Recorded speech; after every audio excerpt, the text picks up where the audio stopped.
Ce témoignage vous est présenté par Orthed et Orthocentre Plus. Diana, elle souffre d'arthrite rhumatoïde juvénile depuis l'âge de 2 ans. Que c'est les articulations de ses jambes et de son bras qui est atteint. Puis qui a fait que dans son œil gauche, elle a un petit peu d'inflammation aussi à cause de sa maladie. Ça l'empêche de faire beaucoup d'activités parce que vers l'âge de 4 ans, elle ne marchait pas encore. Fait que ça a été vraiment dur pour elle. Mais là, présentement, elle est en rémission, comme qu'appelle. Elle est stable, là, sa maladie, là, est toujours pareille. Mais là, ça a fait un petit peu de sport, mais elle a des limites. Elle n'en fait pas beaucoup parce qu'elle a toujours mal à ses jambes. Au début, on ne croyait pas un enfant de 2 ans qui souffre de l'arthrite. Dans ma tête, c'était pour les personnes âgées, c'était pas pour un enfant, là. Mais non, avec le temps, on a appris à vivre avec. C'est sûr que les premières années, c'était dur parce qu'ils ne savaient pas quel médicament lui donner, la stabiliser. Mais non, là, présentement, on vit le jour.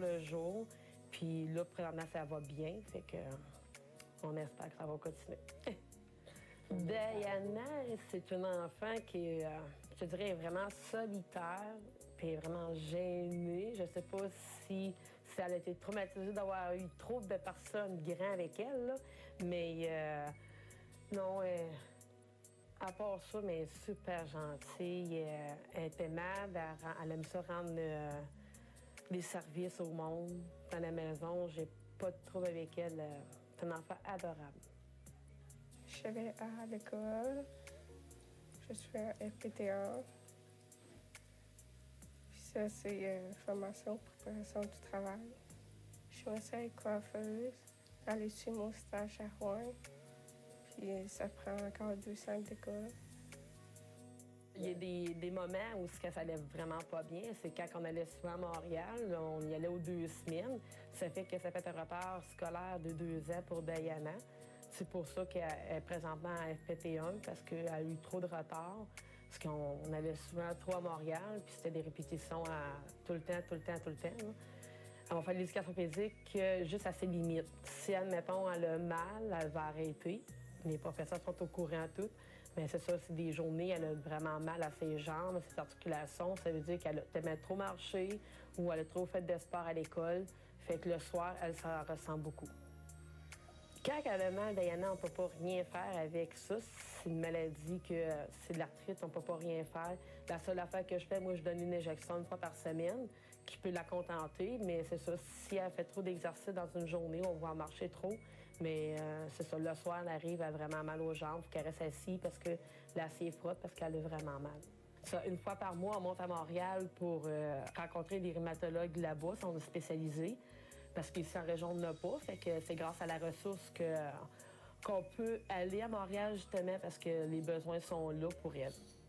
La ressource nous vient en aide financièrement pour qu'on puisse se déplacer à Montréal, parce que sans eux autres, on ne pourrait pas y aller.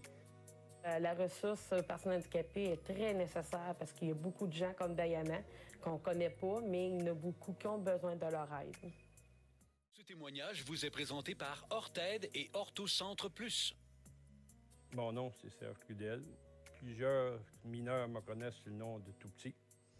C'était un peu le surnom qu'on me donnait quand j'ai travaillé. Puis j'ai travaillé dans les mines où j'ai pris mon surnom pendant une 12aine d'années. Suite à un accident au jeu, je me suis ramassé avec des embolies pulmonaires. Puis là, on m'a arrêté de travailler dans les mines parce que j'avais eu des problèmes pulmonaires. 10 ans après ma première accident, j'ai eu un autre incident pulmonaire. Du coup, je me suis ramassé à être complètement arrêté de travailler. Il n'y avait rien à faire. Les médecins ne voulaient rien savoir que je retourne travailler aucunement sur rien, vu que j'avais des problèmes de circulation sanguine, en plus de mes problèmes de poumon. J'ai doublé mon poids dans ces années-là par rapport qu'on me disait de ne pas bouger trop. C'était trop dangereux de faire des caillots sanguins qui faisaient que ça faisait des embolies. Les jambes m'enflent à rien, aussitôt que je bouge trop. Et si j'écouterais mes médecins, à toutes les heures, il faudrait que je couche les pattes en l'air pour aider la circulation dans mes jambes. Ça voudrait dire 15 minutes par heure. Ce que j'ai fait les premières années, c'est qui a fait encore plus prendre de poids. J'ai été un certain temps malade en 2000, je dirais autour des années 2000, où il y a une infirmière qui a fallu qu'il vienne à la maison prendre mes prises de sang. C'est là que j'ai appris à connaître que je pouvais profiter de certaines choses que j'avais besoin. Puis vu que j'avais été travailleur autonome, j'avais aucun droit de rien, sauf ma régie des rentes maladie qui n'est pas un gros montant. Fait que je me passais d'équipements que j'avais peut-être eu besoin, que je ne pouvais pas m'acheter, mais avec la ressource, j'ai profité des choses de cette façon-là pour aider la qualité de vie que j'ai venue jusqu'à date. Dans le secousse que c'est arrivé, j'étais vraiment pas en forme. Ma femme partait le matin, elle mettait mon lunch sur ma table à côté de moi, puis je mangeais ce qu'il y avait pour mon lunch. Puis si je n'en avais plus, j'avais encore faim, ou si je voulais avoir quelque chose à boire, je ne pouvais pas bouger. J'étais dans une des phases les plus critiques que j'ai été depuis bien longtemps. Puis là, ben, j'avais rien pour m'aider. J'ai de la misère à m'emmener, si mettons que je veux juste m'emmener un café ici dans le salon, il faut que je prenne ma table à roulettes pour pouvoir amener ma tasse de café, parce que j'ai de la misère à maintenir ma tasse, parce que je viens que si le moindrement j'ai quelque chose dans les mains qui est chaud, il faut que je fasse beaucoup attention, parce que je peux venir qu'à part d'équilibre. Et là, je suis obligé d'avoir des gens pour m'aider au bain. Ça, c'est quasiment automatique, parce qu'avec la grosseur que j'ai pris, j'ai de la misère à me laver à certaines parties du corps que je suis pas capable d'atteindre. Les deux choses, moi, qui m'ont aidé le plus, vraiment, c'était mon lit. Mon lit adapté qui fait qu'il lève. J'ai commencé par un lit qui était manuel. Après ça, on avait de la misère à l'ajuster, parce qu'il y a des nuits que j'allais vouloir être toujours surlevé. En pleine nuit, je réveillais mon épouse pour m'ajuster mon lit. Quand on m'a donné mon lit électrique, je ne dérange plus personne. Là, je paye sa manette, puis je m'installe comme je veux. Ici, ça vient de rentrer, ça fait à peu près une semaine ou deux. Je peux m'asseoir ailleurs que sur une chaise droite. Je suis pas une personne au point de vue, à mes yeux, à moi. Je suis pas une personne qui est handicapée au point de demander de l'aide. Sauf qu'une fois que que cette infirmière-là est venue à la maison, puis qui a vu la situation, puis qui m'a envoyé du monde pour discuter de la possibilité des choses que je pouvais avoir à travers la ressource, c'était la plus belle chose qui est arrivée de ma vie. Quand on sert de la ressource, elle est là pour nous aider, il faudrait nous aussi les aider. Si on ne peut pas l'aider financièrement, on peut peut-être l'aider avec ce qu'on fait là. Ça, c'est mon opinion, que je crois que tout le monde devrait essayer d'embarquer dedans. On ne peut pas aider financièrement, on ne peut pas aider physiquement, mais on peut aider peut-être de d'autres façons. Ce témoignage vous est présenté par Orthed et Orthocentre Plus. Moi, je m'appelle Monique Bédard, j'ai 47 ans. Je suis de Sainte-Terre. J'ai 2 enfants, Mylène et Caroline. Mylène, elle a 21 ans, Caroline, 19 ans. Alain, qui me supporte depuis qu'on est ensemble, ça fait déjà 23 ans. J'ai commencé à faire de la retraite à l'âge de 25-26 ans. Puis après ça, quand j'étais pour avoir des enfants, c'est là que j'ai commencé à faire du diabète de grossesse. Puis après ça, j'ai fait mon hémorragie aux intestins. Puis après ça, ils m'ont découvert que je faisais du gros diabète à cause de l'hémorragie que j'ai eue. Puis c'est depuis ce temps-là que j'ai commencé à être obligée de me piquer à l'insuline. Puis depuis ce temps-là, je me pique à l'insuline. Puis avec ma greffe de foie que j'ai eue, là, j'ai des antirogiques qui continuent de contrôler tout ça. Le foie, c'est à cause de mes médicaments. J'avais des médicaments trop forts à cause de la retraite, puis le foie ne les acceptait plus, là. J'étais obligée de faire une transplantation de foie au complet. Souvent, c'est bien que la moitié, mais là, je n'avais pas le choix. Il était vraiment toute malade. Quand tu fais de la retraite, tu peux pas toujours faire les pleines activités comme tout le monde fait. Tu peux pas courir, tu peux pas... parce que c'est les muscles, hein, Puis moi, j'étais rendue à un moment donné que... Là, les muscles, je suis rendue que je suis obligée de me faire opérer, là, parce que les os, là, j'ai plus de cartilage, qu'ils appellent, là, entre les os. Puis les os, ils frottent ensemble. Fait que c'est ça qui faisait trop mal. Fait que je suis obligée de me faire opérer. Je fais un peu de marche. On est impliqués dans le club Optimiste. Ça ça donne des go, là, des fois, là, quand on a besoin des activités puis tout ça. Mais présentement, mes activités sont limitées à cause de mon arthrite, là, puis de mes opérations. Mais j'essaie d'en faire pareil le plus possible pour me tenir en forme. Puis... Quand on m'a demandé de vouloir être personne honneur à Santerre, moi et Alain, on s'est regardé et on a dit, garde, moi, je fais de l'arthrite, je fais du diabète. Regarde, on serait des bons candidats, je pense. Fait qu'on l'a essayé il y a 2 ans. On l'a pris. L'année passée, on l'a pris. Puis cette année, bien, on a dit, on fonce encore. On est capable. Puis c'est sûr que c'est beaucoup de... On s'implique beaucoup parce qu'il faut chercher beaucoup de monde pour faire du porte-à-porte pour les dons, là. Mais c'est quand même bien. Quand j'ai fait faire mes armoires, j'ai téléphoné à la ressource d'aide pour les personnes handicapées. Ils m'ont donné un montant d'argent, puis moi, j'ai fourni le reste. Puis, quand je me suis acheté un bain thérapeutique, parce qu'à cause de l'arthrite, j'avais besoin d'un bain. Puis là, j'ai demandé un quadriporteur, parce que je ne peux pas faire des marches comme je veux à cause de mes jambes. Puis, ils ont accepté aussi. Je trouve que si la ressource, ça ne serait pas là, je pourrais pas faire tout ce que je fais maintenant, là. Je pourrais pas, comme mon quadriporteur, je pourrais pas aller prendre de l'air, je pourrais pas... Puis mes armoires, je serais pas capable parce que c'est des armoires adaptées. Fait que je pourrais pas aller dans mes armoires comme je veux. Puis il y a bien des choses que je fais à cause de la ressource que je pourrais pas faire si je les avais pas, là. La ressource augmente beaucoup ma qualité de vie. C'est sûr que si la ressource serait pas là, on n'aurait rien. Parce que moi, je trouve que parce qu'on a la ressource, on a beaucoup...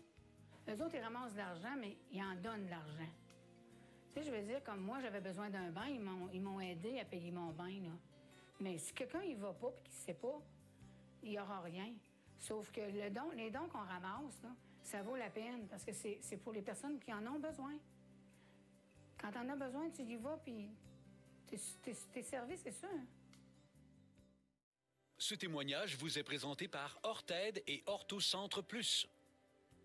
Je m'appelle Lise, puis j'ai 47 ans. Puis je souffre d'un Parkinson juvénile sévère, accompagné d'une atrophie du système multiple. Puis, c'est une maladie dégénératrice qui ne guérit pas. Au départ, moi, quand j'ai été diagnostiquée pour mon Parkinson, j'étais une neurologue de Montréal. Puis tout allait bien là, pour la période où elle me suivait. Où ça s'est compliqué, c'est parce qu'à un moment donné, on voulait avoir un suivi ici à Rouen, en région. Les médecins que je voyais ici, ben lui, il s'est mis il contredisait le verdict, le diagnostic que j'avais déjà. C'était difficile. C'était des moments bien difficiles que j'ai passés à ces périodes-là parce que j'avais plus rien pour m'aider dans ma maladie. Puis j'avais pas de suivi. Frapper dans la machine, là, c'est dur. C'est vraiment dur. Il faut quasiment être à moitié mort avant qu'on soit cru. Puis il faut avoir quasiment une tonne de documentation, puis ça finit plus, là. Des téléphones de documentation, des fax, puis puis c'est comme si ils ne bougeaient pas. C'est comme si ce serait nous autres qui fassent la job, là, tout le monde là-dedans, tu sais. À un moment donné, on a pensé d'aller voir des gens à la ressource parce que là, on en avait besoin d'aide là, pour savoir un petit peu. C'était rendu tellement là, trop compliqué, là, toutes ces choses-là. On ne savait plus où se revirer, comment faire pour avoir de l'aide, pour être capable d'avoir un médecin, d'avoir un soutien, d'avoir quelque chose pour nous aider à... Il fallait trouver vraiment quelqu'un qui prendrait soin de moi.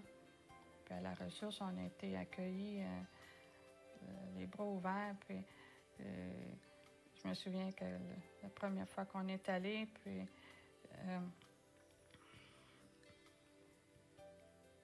quand j'ai ressorti du bureau,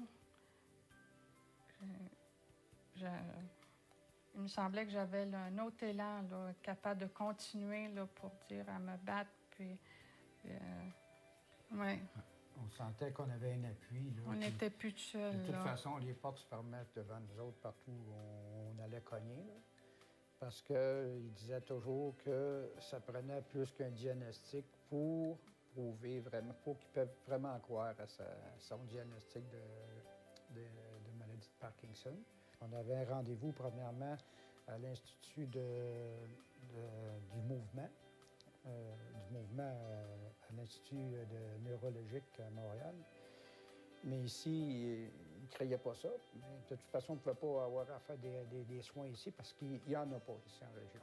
C'est pour ça qu'on s'est tourné vers Montréal. Puis c'est depuis ce temps-là qu'on commence à avoir des bons résultats parce que les diagnostics, ils rentrent. Puis là, elle est reconnue vraiment handicapée comme maladie de Parkinson. Puis on avait parlé déjà aussi de ça à la ressource. Puis je pense que c'est de là que ça part que les services ont commencé à bouger dans la région.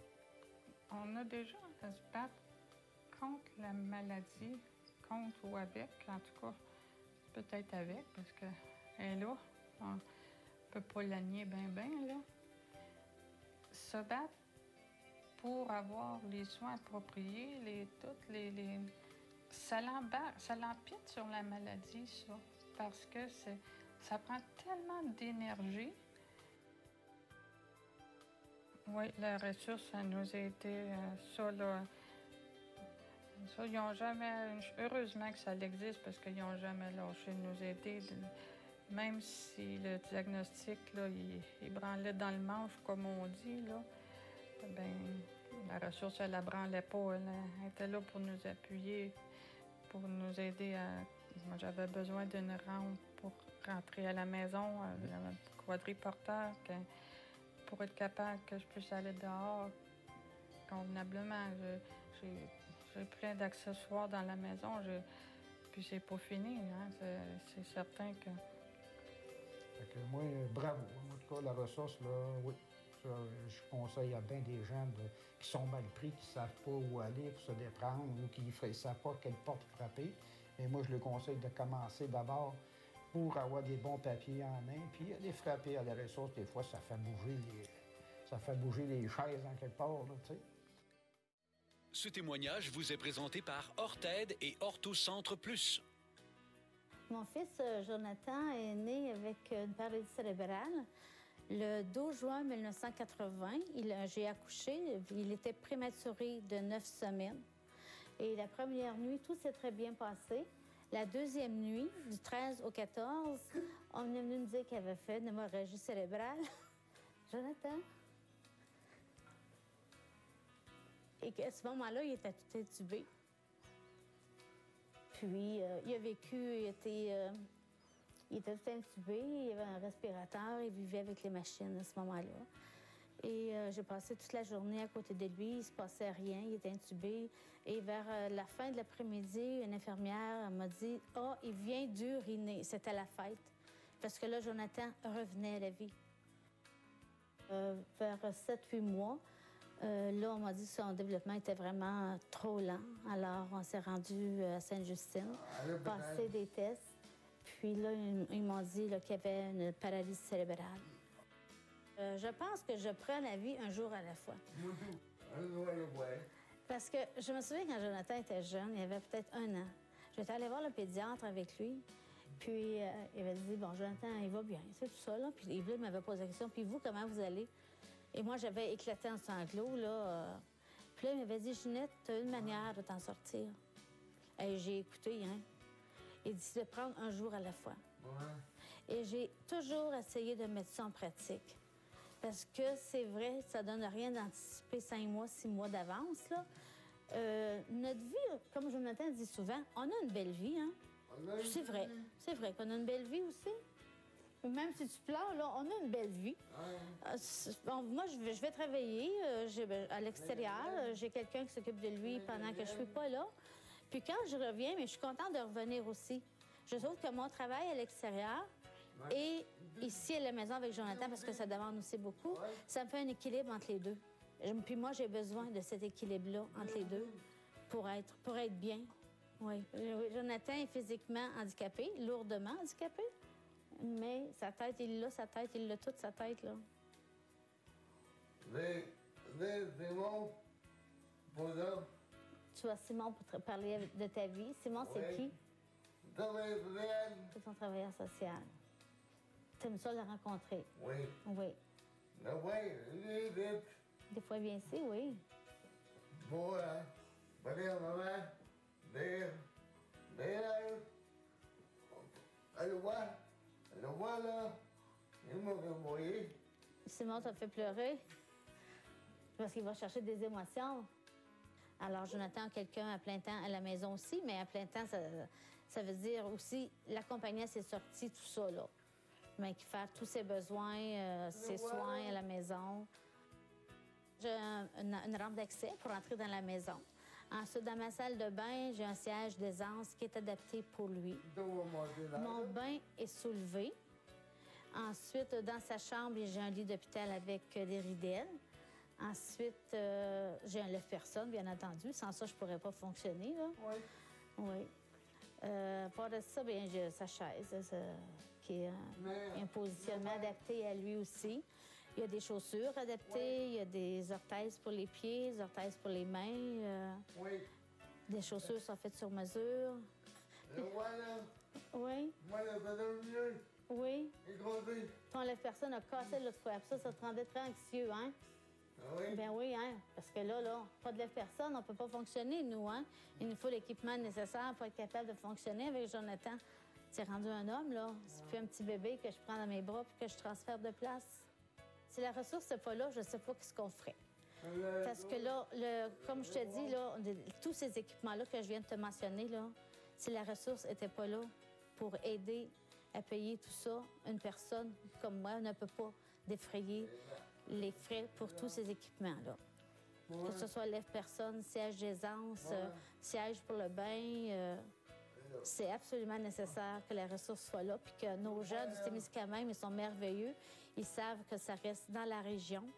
Alors, ils contribuent grandement au bien-être de nos personnes handicapées.